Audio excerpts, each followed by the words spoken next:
તો ભરતસિંહ સોલંકીને આપે જવાબ આપ્યો છે। કોંગ્રેસનો સૂર્ય ડૂબી ચૂક્યો છે તેવું ઈસુદાને જણાવ્યું છે। આપે ઉગતો સૂર્ય છે, કોંગ્રેસ પાસે હવે કંઈ જ બચ્યું નથી તેવું ઈસુદાન ગઢવીએ નિવેદન આપ્યું।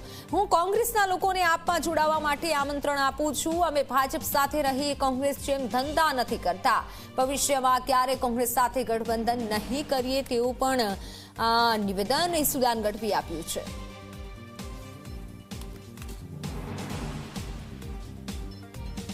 કોંગ્રેસ ભૂતકાળ થઈ ગઈ ચૂકી છે। કોંગ્રેસનું સૂર્ય ડૂબી ચૂક્યું છે। ભાજપનું મધ્યાહનથી અસ્તરફ સૂર્ય જઈ રહ્યું છે અને આમ આદમી પાર્ટી ઉગતો સૂરજ છે।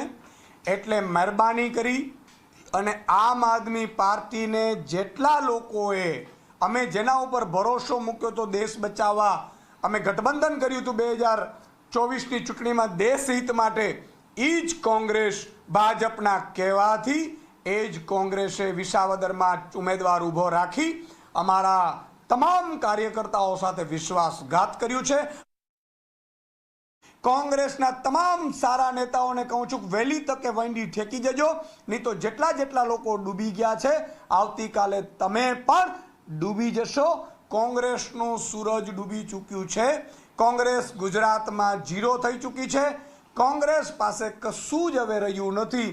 માત્ર ને માત્ર કોંગ્રેસના નેતા પાસે મોટી કંપનીઓમાં ધંધા રહ્યા છે અને એમની પાસે હજારો કરોડની સંપત્તિ રહી હશે, બાકી કોંગ્રેસ પાસે કશું રહ્યું નથી। પ્રજાનો સાથ કોંગ્રેસને છે નહીં।